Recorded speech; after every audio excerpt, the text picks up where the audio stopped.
Hey everyone, it's Sophie from Build Your Jungle, and today I'm going to be doing my most ever requested video on this channel, and it is my complete houseplant tour. I'm going to be showing you all of the plants. I think I've got about 150. We'll find out at the end of the video, and going through them, the species, tell you a bit about them, the setup, so let's just hop right into it. So we're going to start with my bedroom, seeing as we're already here, and we will start with the part of my bedroom that you guys are probably the most familiar with if you've been here before. This is my chest of drawers. I'll give you an overview of the whole area here now while I do this little dance. As you can see, the plants on here get light from grow lights up there. There's about 4 foot distance to them, and I have some of my favorites on here, mostly because it's in the middle of my room. It's what I see all the time. You know, I'm thinking about how we're going to do this, and there are so many plants. I think let's keep it relatively brief. So this is my absolute favorite plant. It's Philodendron Campi-Lynette, and it has these beautiful big long leaves with these parallel veins. It's just gorgeous, and it's given me this amazing leaf recently. Super easy, it's a compact climber, it's just gorgeous, and I think it will always be my favorite. Behind her we have my Philodendron Rubijuvenile El Choco Red.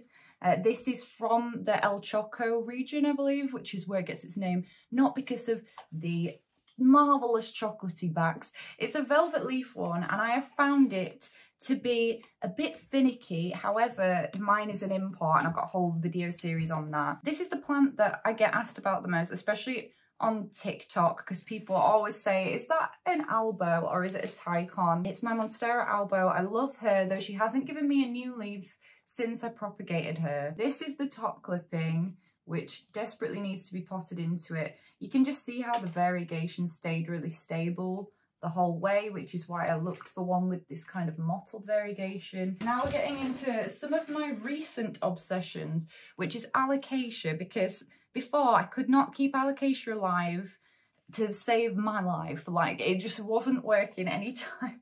So then for years I was like, nope, not having an alocasia. And then I saw her. It's this Alocasia Platinum. So beautiful. It's I think it's related to Alocasia bisma, but oh, the leaves are like silver leather. They're so cool, and all the Alocasia have this kind of alien, well, 90% of the Alocasia have this kind of alien thick leaf weird look to them. And my best friend bought this for me as a gift, and I just loved it so much, and I was like, okay, we've got to get serious about the Alocasia care then. I try it, and hell, I was going to say hyphenate because I've been doing writing stuff. Hyphenate it, fertilise it more than my other plants. And then we've got the Alocasia corazon, which this was in pretty bad shape when I got it. It had really bad root rot. It was definitely on a video on this channel, one of my repotting videos, and it's not given me any new leaves, no surprise, but thankfully it's not deteriorated. So I'm presuming, and it might be a bit premature, but I'm presuming that what I did to it did something, achieved something, we hope. I actually ordered a large corazon, and I got given the heterophylla, which is this. And she's beautiful, but she wasn't what I ordered. She was not what I ordered. So when I ordered a different plant from this place, I then got a baby corazon instead because they had babies in stock. But I love this one so much. This is the Heterophylla Dragon's Breath. This is another one that I love it, and actually I feel like it might have been a happy accident that I got sent the wrong one, because I really love this plant and I don't think I would have realised it existed yet. Then round the back of the El Choco Red, I have 2 plants. This is a type of snake plant. It's Sansevieria Mikado. It's kind of as if someone's done green, dark green and light green stripes across it, and then with pastels, and then kind of smudged it out a bit, if that makes sense. And this one gets its name Mikado because it has these long and thin, unusual kind of leaves, and I really love this one.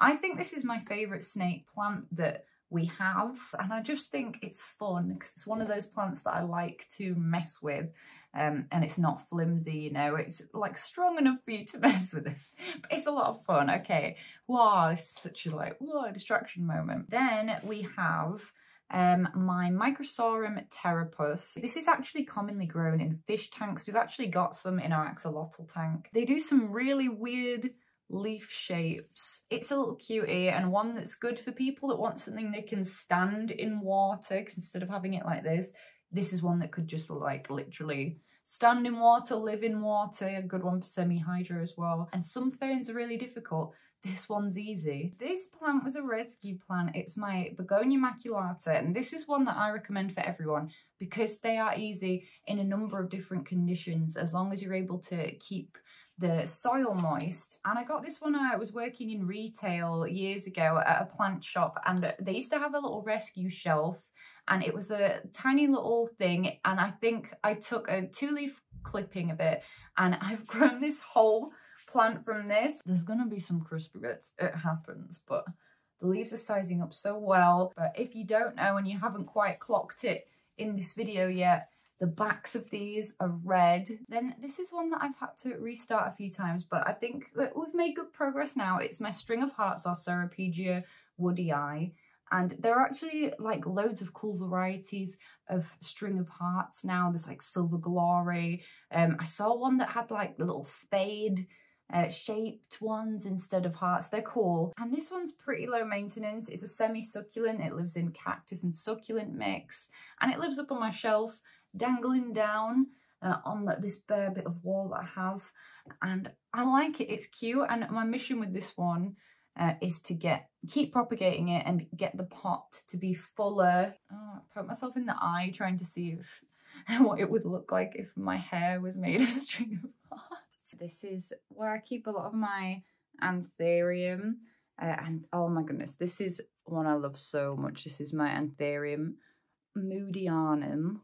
And she's just got those really beautiful, rich, dark leaves. This leaf, this big one at the top, bit put out in my care. I have it topped with sphagnum moss to help, and that new leaf, oh, focus, there we go, is on the way. It's definitely my favourite anthurium at the moment, no shade. Anthurium umbricola, it's got a new leaf that it's working on here. And if you don't know about anthurium, the leaves start off small like this and they gradually expand to the final size. So hopefully we'll get a nice big one.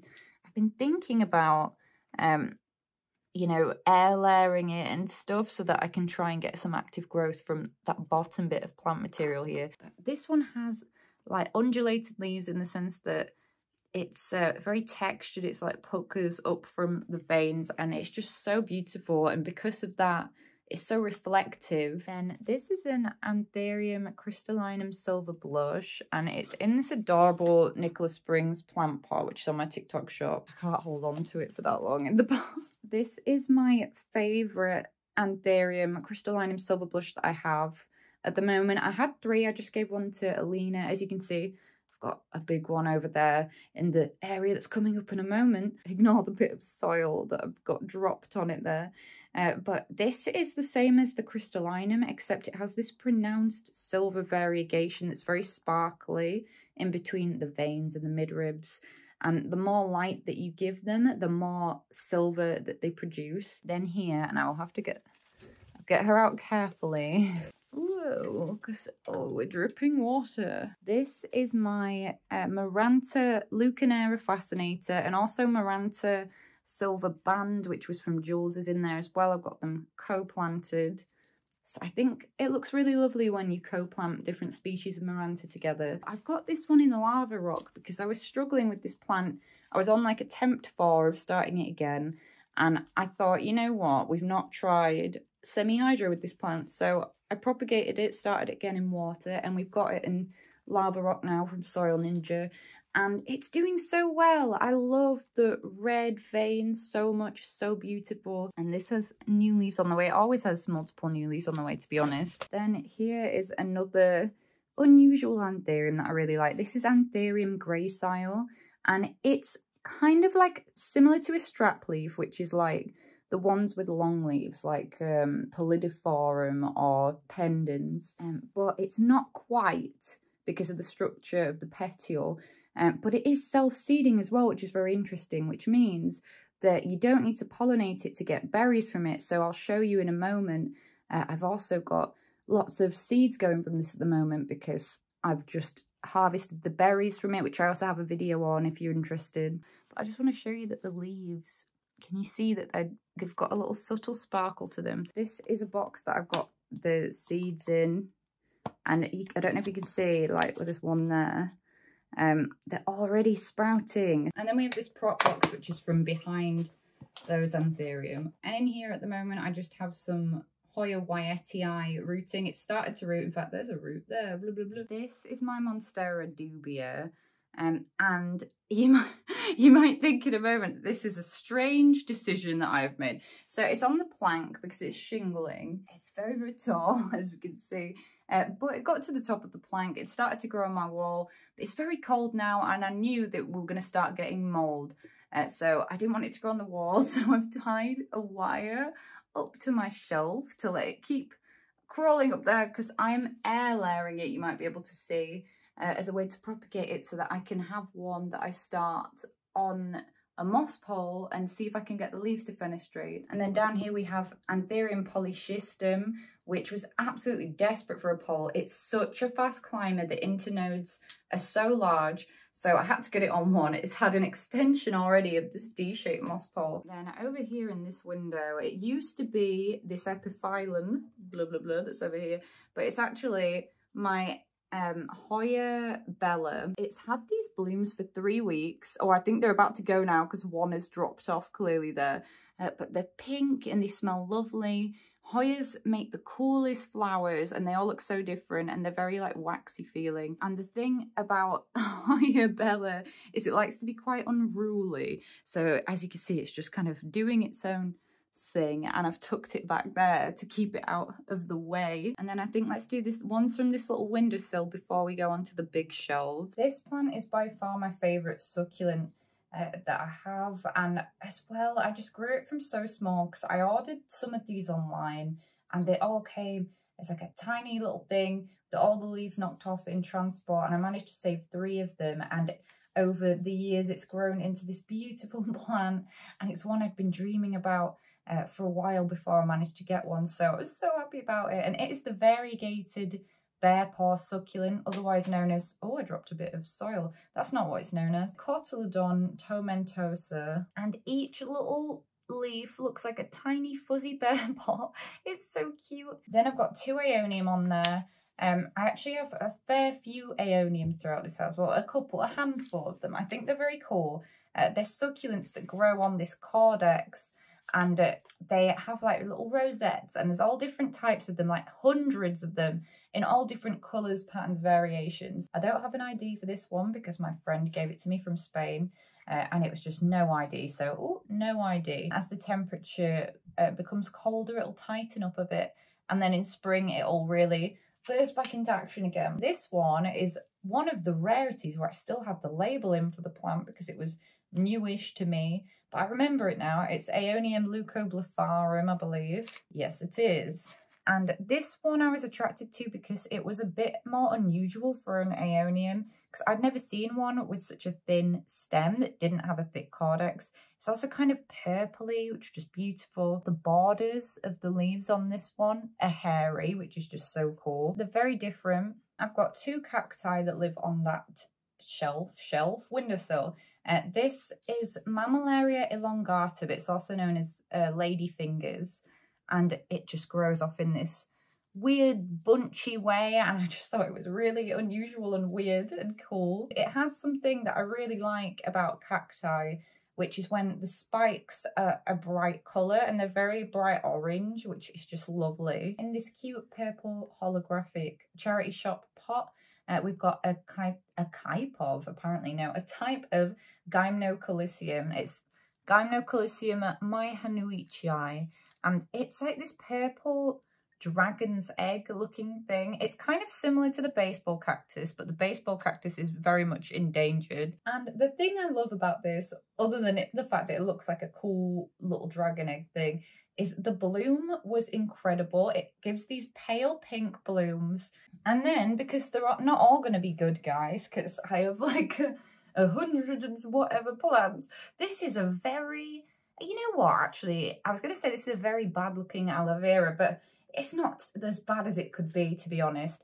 It struggled a bit, but it's got 3 little chicks there in the pot with it, so it is still going. And I can't remember what type of aloe this is, because it's not just normal one. Over here I have an IKEA box storage grid set up, because I realised that I could use it to hang things on and make more vertical space. And then I've got a desk that my housemate gave to me secondhand, which is not ideal because it's white, so it's a bit of a upkeep nightmare. But I do like how I've got my plants here at the moment. And then up there I've got 2 sets of just the normal grow lights, the LED ones off Amazon. Firstly, we have Hoya Wyetii, the variegated form. And this has put out these new leaves for me in my care, and it's got 2 tiny ones starting here, and it kind of sun stresses a little bit pinky. I don't know if you can see the pinkiness. I really like this one, and I'm excited to see what the flowers turn out like. Again, this is now, I can confidently say, one of my top favourite plants ever. It's my monkey tail cactus, or Cleistocactus collodimononis.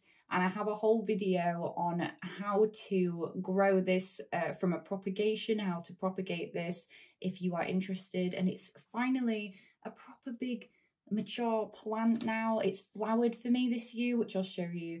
And it's got these little branches here. You can, obviously I'm touching it now. It has these soft hairs which kind of protect you a bit from the spikes. But if you were to press down, it is spiky. And I had a dream that this one grew more tails from the base, but it hasn't happened yet. So I'm hoping that that manifests into a glorious reality.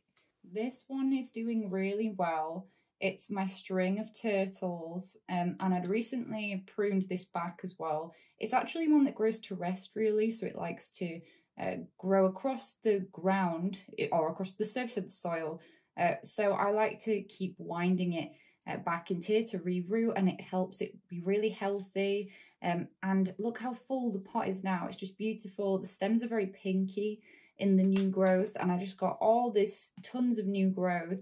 This one always reminds me of rhubarb and custard.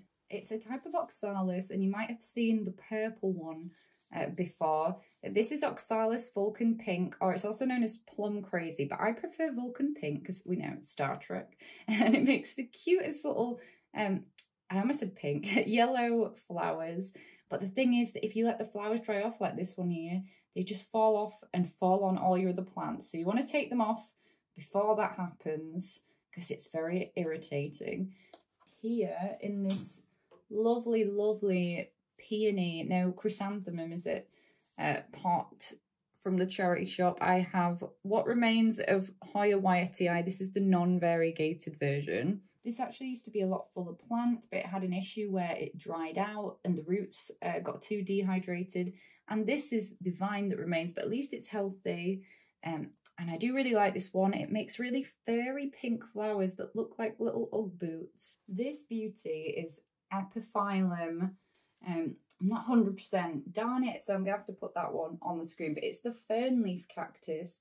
This is a jungle cactus, so even though it's called a cactus, it's not technically a cactus, so it does require more water and not as much light, especially not direct sun. It's also in the same genus as the rickrack cactus. I don't have one of them. I'm not as much as a fan of those, but I love this leaf shape. It reminds me of seaweed. This is a Hoya. This is probably my Hoya that's doing the worst right now. It's Hoya obovata, and it's got these lovely round leaves. But as you can see, I had some weird things where it was growing looking like a kerrii, and then it did eventually get the nice leaf shape, and I was happy. But it's one that weirdly doesn't like to be that close to the grow light, so I've had to move it down a shelf because it's slightly bleached the leaves. The leaves are usually a very dark, rich green, and right now it's like light green. This one was a newer one, Longolobia purple. In fact, this looks like it's having problems. I'm gonna have to have a look at this. Number one, this leaf didn't come out purple. Number two, it's all going yellow and weird now. So who knows? It was not in the best condition when I got it, but I am hoping that it will pull through and start putting out some new growth for me. This is one of the Alocasia Platinum corms. This one's for Jules. I keep calling it a disco ball plant. It's actually like a charity shop candle tea light holder thing. This is my Euphorbia lactea white ghost. It is having a struggle. It's a propagation. I actually got this from someone in a Facebook plant group, but hopefully it will eventually root for me because I really like this plant. It looks so like creepy looking, like bone almost or something. It's very unusual. So yeah, hopefully that one roots for me. This is another one of my absolute favorites. This is the Philodendron Burlmarx variegata, because there's a non-variegated version as well. Oh, that's a new leaf and that's so nice. One thing I love about this plant is that you never know what kind of variegation you're going to get. Unfortunately, I did break the midrib there with my arm the other day. Second, Crystallinum Silver Blush, and it just put out this leaf, which is really nice, but it is having, I thought when I originally saw this, I was like so sure, like, oh, that's bleaching from the light, because Anthurium do prefer filtered light, but I do run out of spots. So there are some bits in where it is where filtered, not as filtered light can kind of skip through. Oh, that's a new leaf as well. This is Philodendron gloriosum from a time when I made a questionable decision when I was selling plants, and I purchased like 4 gloriosum, and they were really hard to get at the time, and then they all got a weird fungal infection except for this one. So we've managed to, after years of it just staying as these original 2 leaves, we managed to get it to grow, and they're not the biggest leaves in the world, but you know, it's growing. Then we have 2 plants in this section that are not looking good plants. These are like trying to rehab plants. Firstly, this is Syngonium albo, and then this is Syngonium T24. It gets pink variegation in patches that then turn to like a greeny colour like this. In the last few weeks though, as the temperature has dropped, it just dropped a load of leaves. I think I might have overwatered it, but this part has stayed all right. So we're going to keep going with this one, and as you can see, yes, it's on a pencil as well because I run out of supports, because we make do here. Then this is one that hangs in the frame. This is Hoya Croniana blackleaf. It's got some new growth now, which is good. There's this kind of dodgy looking leaf, and then these ones on the tip, and then it's got this new branch. These make very fuzzy little yellow flowers. I had some for the first time this year, but this species in particular is very, very thirsty when it's flowering. And then my favourite Hoya is Hoya Houseplanta variegata. As you can see, its sun stresses the most beautiful pink.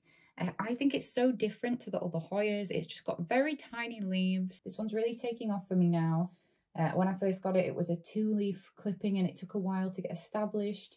But now it really is, and it's trailing. Here we've got one of the royal family of Philodendron, and it is a little bit dusty, and there's also a little bit of moss on it. This is Philodendron Prince of Orange. It wasn't the best specimen, but we've kept going with it. Then this one here with the creamy minty leaves. This is my Philodendron Florida Ghost. It's been, I think, one of my most difficult plants to get right, because it just keeps rotting on me. I don't even know what attempt this is. And I almost forgot this one. This is Philodendron White Princess, White Wizard, and White Knight. Actually, all look really similar, but White Princess is the only one with the pink on the petioles there. That leaf is so nice. Also, I feel like I'm losing my voice. I'm sorry if I sound really croaky. Hoya pubicalyx. And that's grown really well for me, and I kept meaning to put it on a trellis, but of course life got away and it started growing up the grid, so I was like, cool, you know. It also looks the same basically as Hoya gracilis. This is Hoya gracilis, that's pubicalyx. Pubicalyx gets slightly longer leaves, but as you can see, they're so similar, so they get mixed up with each other all the time. This is a Syngonium Pixie prop that was from my swap with Jules. Then I've got a cup of string of turtles and string of hearts that I'm propagating to make it fuller. This was an experiment I was doing with oxalis because someone told me that oxalis can be done by clipping, and I didn't think it could, but they said it could with this variety, so we're trying it. I've also got some Rhaphidophora cursiva, Philodendron White Wizard, and there's some little Maranta and Begonia. This is what I have left of Philodendron Splendid. It used to look absolutely splendid, but Thrip's got it, and this is what we have in the end. And I think when we get to my prop box part of this tour, I think I've got some more that are sprouting from the clippings I saved too. And I don't think I said, but apart from the Hoya pubicalyx, the philodendrons, and the stuff hanging up, this whole section down here is for propagations that are not in the prop box, basically. My only remaining clipping of Philodendron brantianum, which, as you can see, has the nicest silvery variegation, and then I've got some little epiphyllum clippings in there. This is just some live sphagnum moss I've been growing out. It's the soil.ninja live sphagnum moss, and when you put it under a grow light and you let it photosynthesize, you can make all your own moss for your terrarium decoration for free. Next to the shelves, I have an IKEA pegboard, and it's always changing, but at the moment I've got these kitchen things that they have that you can hook on the end, and those are the kitchen hanging things from this set. This is how I've got it at the moment, and I do want to get some more pegs so that I can add more stuff. And again, this is all about vertical space. This is one of my art prints that I designed. I think this is White Wizard. Yes, it is. This is Philodendron White Wizard, and this one has been having a strange thing on the leaves with this discoloration on the new leaves. I don't know if it's getting bleached by the light. This is a prop from a plant downstairs that I'm rooting, so I'm not going to like get it off and be showing you. This is just a Epipremnum neon, Epipremnum aureum neon. This one I debated parting with, but I've decided to stick it out just because of how much I like the plant when it's mature. And it's Philodendron fuzzy petiole, but I don't know if you can see, it's actually got, yeah, you can just see, it's got a really tiny intricate pattern on the leaves that's really interesting. This one is Ficus elastica shiveriana moonlight, and it was having a problem dropping some leaves, so we've lost some leaves at the bottom, but I was overwatering it, and now I think I've got it down now. Ficus have always been an issue plant for me, but I think that I've figured it out now. Then hiding behind here, whoa, this is Hoya Crinkle 8. This was a rescue plant, actually. It's called Crinkle 8 because it's got those 8 crinkles. Hee, I love it when the names are so on the nose. And it was just 2 leaves for so long, and now it's put out all those leaves this year after finally getting its roots established. So my Hoya quite enjoy living up here. Again, this was a rescue one. I seem to have bad luck when buying Hoyas from places. I prefer to have little Hoya clippings from people that I grow out for this reason. So this was Hoya DS70, but it's also known as Hoya Bertonii AF, and the variegated one as well, because there's a non-variegated one. And this one is interesting because it actually has very fuzzy leaves that feel like satiny. I think you can just make out the texture there. And then here we have one of my Scindapsus. We actually only have 3 Scindapsus in this entire house. So this one is my favourite, and it's Scindapsus silverian, Scindapsus pictus silverian. And it's just got more silvery variegation. The leaves are also a little bit smaller than the other Scindapsus pictus. And then this is my Plectranthus australis, otherwise known as Swedish ivy. And it has very cool looking leaves. And if you look at other plants in the Plectranthus genus, you can really see the resemblance with these leaves. But this is the fastest growing plant. I think I named it my fastest growing plant. And it's also variegated version. So some of these in here have variegation on them, like this here, which is interesting. Above the pegboard, I have a bunch of other propagations for Rhaphidophora cursiva. This is one of my other Scindapsus, and it's Scindapsus Jade Satin, and that's actually a really great place for it to go because I was struggling to find a plant that could deal with the amount of light up there. And if it gets a lot of light, they go very silver. And I like this like velvety dark greenness to it that is its namesake. Finally, in this area, we have my pink princess, which I've put up on here to show you, but it usually stands in front of there on the floor. We've got a little plant that growing from the bottom, and we've also got a new vine growing there, which is good because I just want to get this fuller. I did propagate it to try and get it fuller. I mean, look at the amount of pink on this new leaf. It's so beautiful. Then I have some cacti and succulents on my windowsill. And yes, I also have a Mountie because it was my Auntie Joy's. He looks over the succulents. This one is another type of Aeonium. I ordered this from Spain. It did arrive with some cold damage. I ordered it last October, I think. So a lot of the leaves are dropped off and got like areas of black cold damage. And finally, you can see in the center there, it did start to grow again this year. You can see the crinkles in it there. That is exactly how this plant looks when it wants to drink. It needs a very small amount of water, like frequency-wise. So this is a Stapelia, and it's one of those ones that gets the awesome, awesome flowers. But I have not had the awesome, awesome flowers yet. Oh, keep knocking the wind chime. Then this is a type of Mammillaria. It's very orangey spikes. This was a gift off my best friend's mum. And I really like this one. And it actually has started to grow this year. It's become more of an oval shape on top there. The half that looks more fuzzy. And it flowers in a circle, a little halo around the top of the cactus, which is so cool. Then here we have another Aeonium. This is Aeonium Schwarzkopf. And it's got the purple leaves that go to the lime green at the centre. I had to propagate this one because it had thrips, but it finally has rooted again, and I've put it in a new little pot. This is Haworthia Cooperii, which I can see actually needs watering because the leaves are a bit flat.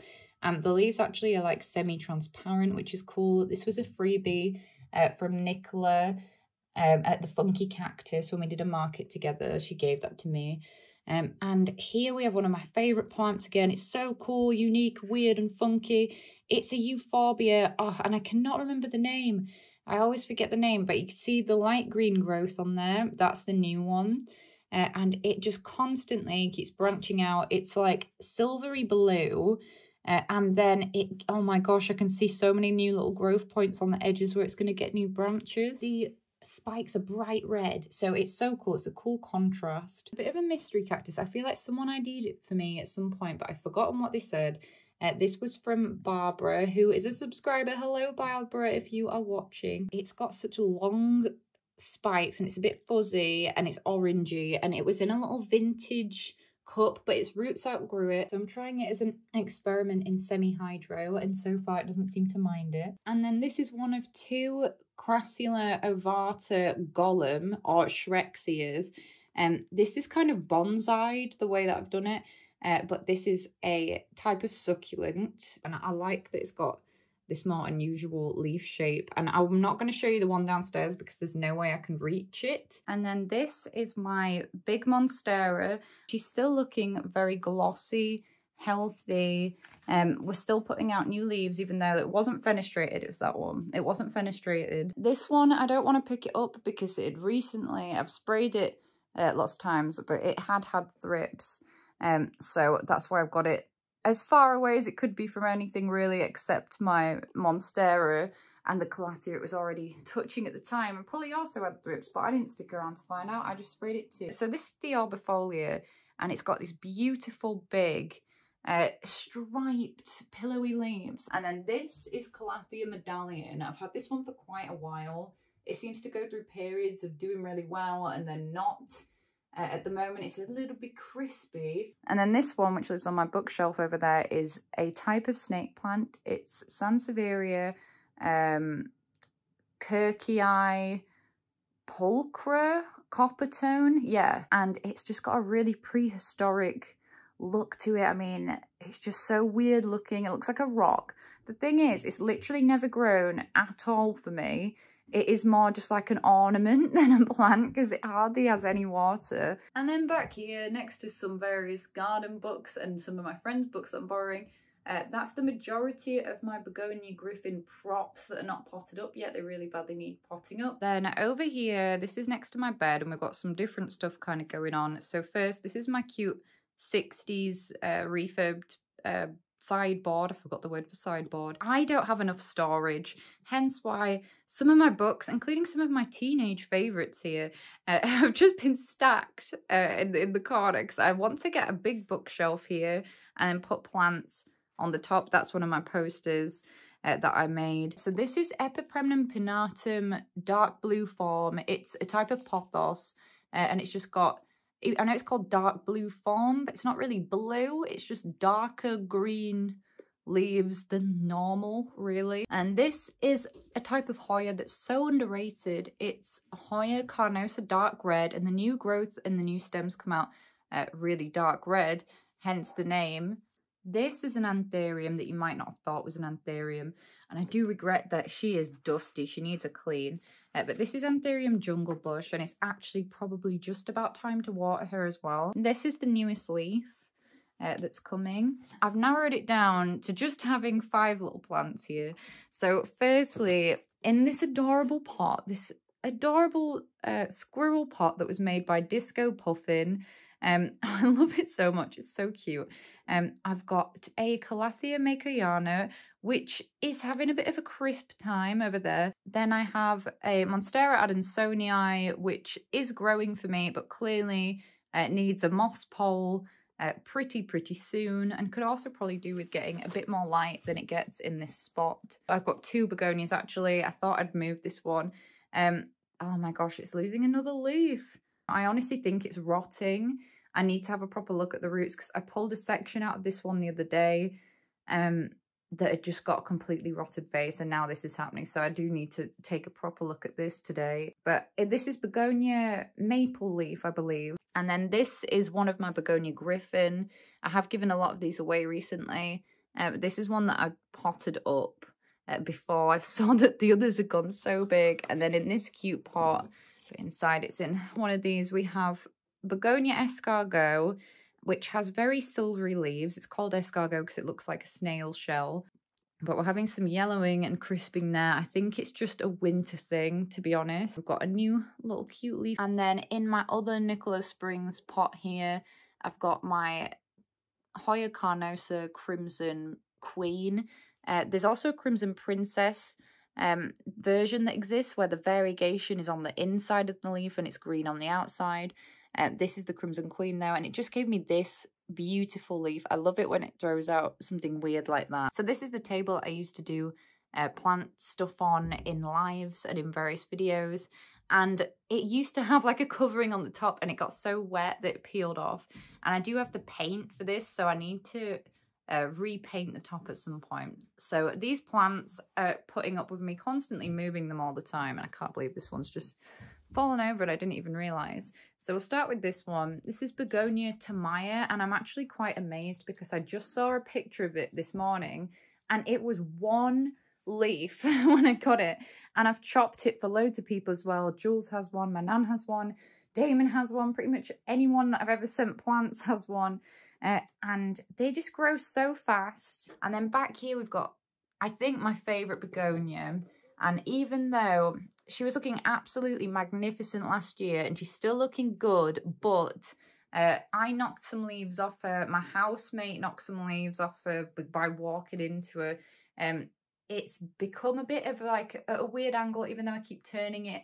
And I definitely think that it could benefit from me taking different clippings and rooting them and putting them back in here. So this is also Begonia maculata, like the one that you saw earlier, except this is Begonia maculata double dot, and on the new leaves, the blister variegation, which is sparkly, it's so sparkly in person, it comes out kind of pinky silver as well, which is so pretty. I have a shamefully thirsty Calathea Freddy, who I will literally water right now. This one I noticed the other day, I've just let it dry out a few too many times, so we need to, and it's in a very cute butterfly pot. And here we have what remains of the propagations of the Philodendron mandianum, and obviously it's rooted in water and then it's trying to start to make little plantlets, so I need to pop them up. Then down here, this is my Anthurium clarinervium. It actually used to have more leaves. It really struggled when I harvested the berries from it. I basically pollinated it because I used to have two and I've given one as a present to my nan. And I kept, obviously, the one that there's the struggle one, pollinated it. And it used all the energy for 8 months to do that, and it didn't grow at all. And then it was down to one leaf. It was looking really bad. And then finally it gave me this leaf. And down there I've got some philodendron jungle boogie propagations, which I won't show you in great detail because I've got the main plant of it downstairs. And then here we've got Rhaphidophora decursiva, which used to be called or known as philodendron dragontail, but it's not actually a philodendron. This is my Anthurium crystallinum. She's affectionately known on this channel as Nelly, and Nelly used to be majestic. And then you might have seen in a video that I made about plants that struggled in winter, I think that must have been last year. It had problems, but there was nothing wrong with the roots, but it was having problems with leaves dropping and stuff. I don't know if it was a fertilizing issue, if it's a temperature thing, light, I'm not 100% sure. And this has just been watered, so it's on my watering tray right now. This is Alocasia frydek, and this had like unalived so many times, and then it put out this leaf, and this leaf unfurled like literally a few days ago, and it's already like bending forwards and curling over. I'm like, why does this plant hate me so much? So we'll see what happens. And then here, which I've just pushed it up so that you can see better, because this is right next to my bed, I have a big prop box, and this used to be stuffed, and I'm actually really proud of myself because I've downsized it big time. So we've got some little prop boxes here on top. Here we've got a Syngonium albo that looks like it's going in the bin because it is grown completely white, so it's not going to survive. We've got a little Brantianum down there. And then in this one, we've got some silver sword, a little splendid. What are those? Those must also be, oh, that's Philodendron Mandianum as well. Yeah, I've not tidied in this box, so apologise for the messiness. So this is my tiniest plant. It's so cute. It's a Peperomia watermelon, and this was a little bonus plant when I went to get some rescue plants. This was growing, it just started to grow out of a single leaf because Peperomia can be propagated by leaf, and my nan got me this little gold pot. This is a type of jewel orchid. Whoa, rude. This is Ludicea discolor, and it's finally upgraded from moss to layers of orchid bark and moss. Another Begonia Griffin. This is a wet stick from Jules. It's Philodendron Mexicanum, tiny and cute. Hopefully that will keep going. Oh no. This is Alocasia Jacqueline, which I've managed to bring back to life. However, I've noticed that it's incredibly dry, so we need to sort that out immediately. This is Alocasia Mellow, definitely a rescue mission at the moment. The roots are fine. It's just, I don't know, me and baby Alocasia, it's a struggle. One of the problem children, Hoya, that has been in this box for years, but look, guys, it's finally grown 2 new leaves. I remember that I was mis-IDing this as Parasitica black margin for ages, but it's not. Can't remember if it's Rosita. This is my only silver sword now, actually, because we had a disaster last year with my silver sword. And yeah, it's on that leaf nearest my hand. It's got a tiny bit of variegation. This was Alocasia Platinum Corn, but this one got underwatered. I left it and when it was too hot. So we're trying to revive that. This is an Alocasia that Jules gave me. I believe it's Wentii. Jules, is this Wentii? And that needs a spray. Everything in here probably needs watering. This is one of the coolest plants. This is... please excuse the moss on it, by the way. This is Ficus villosa, and it's got hairs. I mean, like, look at that. It's got hairs all over the leaves. It's so unusual, so perfect for Halloween. But the thing about this is, because I've had that Alocasia frydek living in this box, so I've had the box a little bit open, and it needs very high humidity. And this morning when I looked in the box, 2 of the leaves had dried up, and I had to take them off. So I am going to be putting that in its own terrarium. This is just a Schlumbergera or a Thanksgiving, or whichever one it is, cactus. This was like a bonus rescue plant that Caitlin gave me, and it's Tenanthe Golden Mosaic, and it was completely reverted. It's not got any of its original leaves. These are ones that it's put out in this box.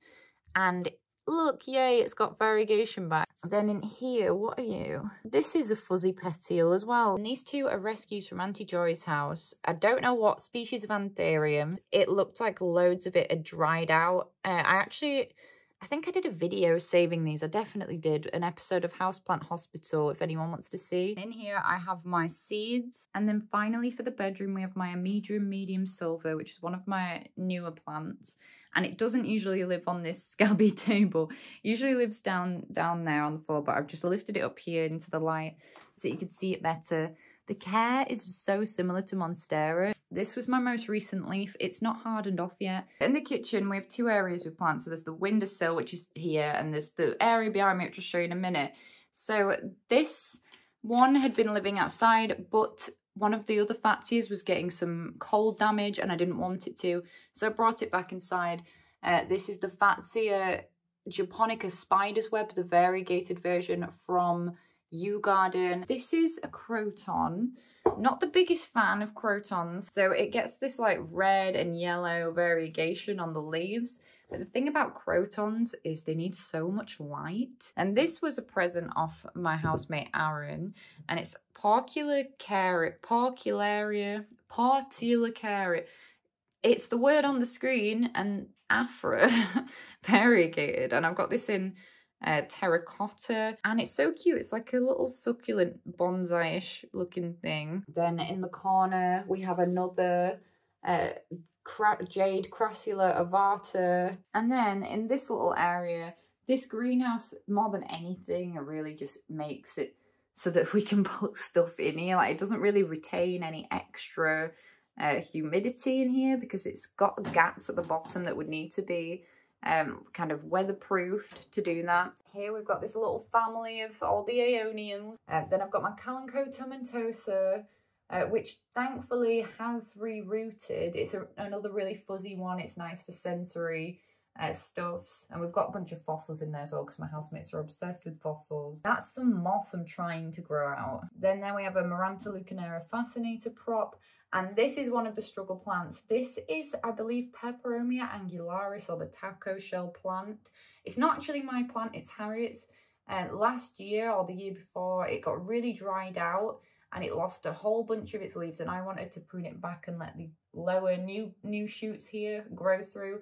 But Harriet says she likes how it looks anyway and wants to leave it. This isn't a Puntia. This is I think it's a Puntia microdasis. That's the bunny tail cactus. This is Harriet's, and when she bought it from the shop, it had a lot of scale on it. So what I ended up doing was propagating one of the paddles from the top of it, which is actually this one at the base now. And over time, it took a while to get rooted, but once it has, it's put off these two new paddles this summer. It's got this little bat in it, which is quite precious. I can't remember. I think it might have been sandstone. And this is one that I got as a present for Harriet when she first was having a bit of interest in plants. And I noticed that this year at the very top, it started to grow a little bit. And this is an old man cactus, is the common name because of the fuzzy grey hair it gets. Mammillaria ernestii, I believe. I need to repot it for her still. I haven't actually watered it yet, and I think it might be at the point where I need to get a shifty on with the repotting of this. Instead of it just being spiked, the actual like cactus ball itself, oh my god, there's a spider running up me. Go live in that cactus. The actual cactus itself has those little cone-shaped kind of peaks. It's really cool. It reminds me of a pine cone. And then on the shelf at the other side of the kitchen, if you've been with me a long time, you might recognize this because this used to be my old video background. This is Asparagus setaceus sprengeri, my favorite type of fern. If you've struggled with ferns, get this one because it's so resilient. I've neglected the heck out of it and it just never stops. I think this one is Scindapsus Pictus agreus or Scindapsus agreus. I'm gonna have to double check. This one used to be so much longer than this, and I was planning on like training it around the kitchen or something, but then things just kept getting put off. And then up here, this is the mother plant for that prop that was upstairs. Oh, there's another spider over there if anyone's doing a spider count.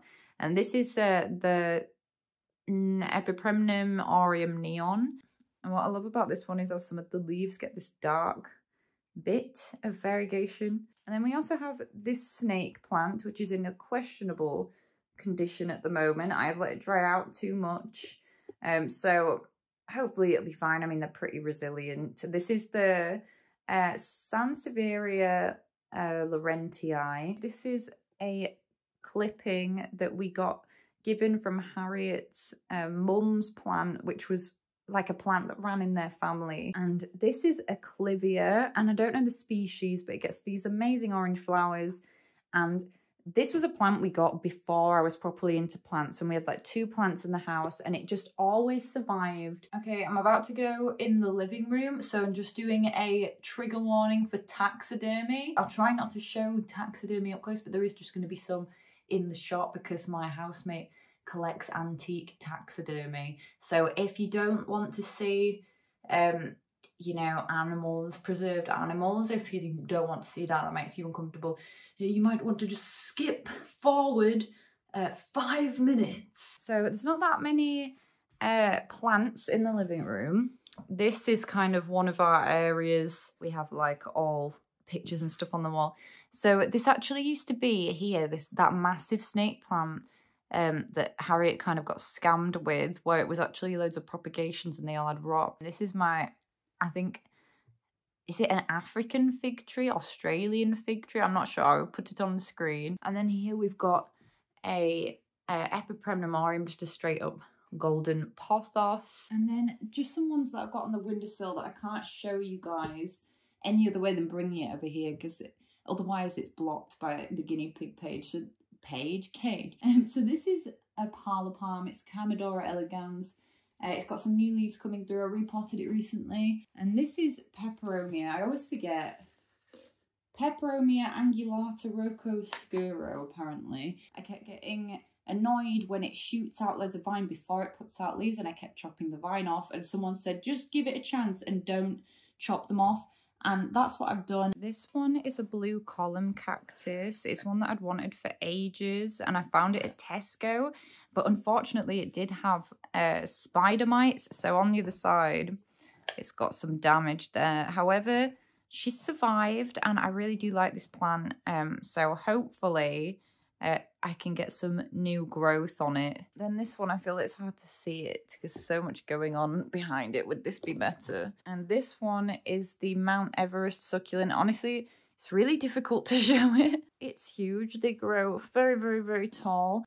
Neglected Tradescantia nanook, which have these fuchsia bottoms and pink tops, but unfortunately it has got a little bit dried out. And we do also have a Sansevieria cylindrica, but we've all been debating parting ways with it for a while, so, and I can't even reach it right now, so I'm not going to show you that. So we do have one of those. And then this is a philodendron jungle boogie, but it was sold to me under the name tiger's tooth. And this one, oh, my guinea pigs are making a purry noise at me. As you can see, that's getting a new leaf now. It took so long to get a new growth point. It was my first plant in Lecker. Oh no, it wasn't. It was my second plant in Lecker.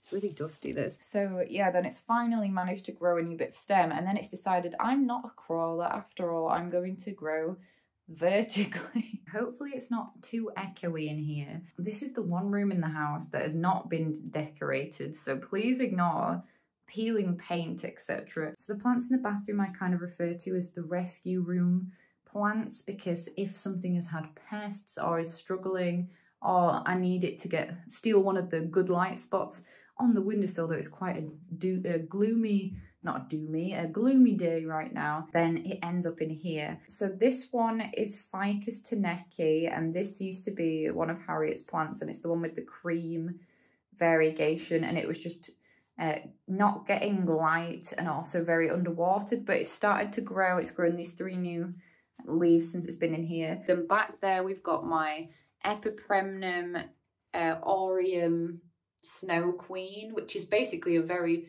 like high variegated version of marble queen. Basically, it's got some discoloration on the leaf there. I was a bit worried it could have had drips, so it was brought in here. Down there we have a very, very small variegated opuntia from Jules that was not getting enough light, and I kept forgetting about where it was, so I put it here. And then here we've got a baby Dracaena, don't know the species. That was Harriet's, that kept getting dried out all the time, so it's been brought in here, and that's like fully recovered now actually. Here's a Phalaenopsis. Again, I don't know the species, so annoying. But it's got this beautiful flowers. They're so pretty with the pink dots. And I saw one like this at one of my favourite cafes, and I was like, oh, I really hope I find one like that. And then I did. It was getting a bit droopy because it wasn't getting enough light, according to my friend Brian, who is quite the orchid expert. So we've got it with more light now. Here we've got a Jade Crassula ovata, which is the most common type of jade plant that you'll see. And then this was one of Harriet's. It's a Ficus Belize baby that again is underwatered, so we brought it in here. These are all my props of Syngonium neon robusta, which is the pinky one. This is ironically the adult version of that Dracaena, but I had it for years. And I kept thinking it was a spider plant. And I kept thinking, why is it not putting out any babies? Like, I thought it was the reverse variegation version of the spider plant, perhaps. But then as it grew like, you know, with this formation on the thing. And I thought, that doesn't look spider planty, that looks like Dracaena. And then when we got this Dracaena, I was like, that's literally that. This is my Philodendron tortum, and it was doing so bad. It had edema. It was just not in a place where it could get light, because it's a bit of an awkward plant with the way that the leaves go to get a space for sometimes. But in here, it's done so much better. It's put out 3 new leaves. And then I'm sad that this is a recent development of to the rescue room. This is my Anthurium guaiaquilens, which was a import from Ecuador. And I cut down the moss pole actually because it's such a complex climate that I think even in a year it won't have reached that. And I knew my housemates wouldn't want a big half-empty moss pole sticking up in the corner of the thing, so I cut it down. And this is I think this is a semi-strap leaf Anthurium, again like the gracile, and usually the leaves get a bit of a bluiness to them, but it's had edema quite badly. You can see there on the back. If you ever see this on your plant, this is like burst cells from overwatering or strain on the roots. I realised that somehow when I was doing this section, I've missed this one.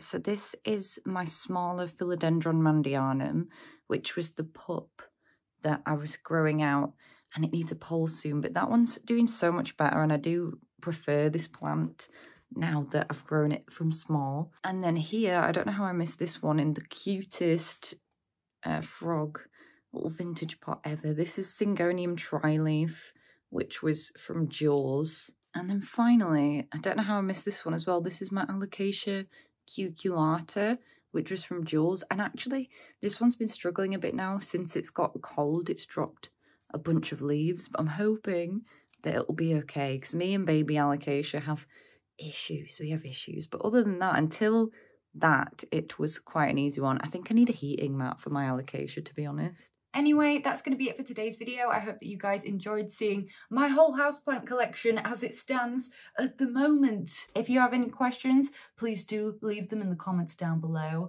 At the moment, I post long form content on Fridays and shorts whenever I'm able to, so please hit that button, subscribe to be notified when I next make a video. I also make videos talking about books on occasion as well. That was my dog. And I also post every day on TikTok. There's all kinds of funky business on there, so please do check that out. And I hope you're having a great day thinking about houseplants.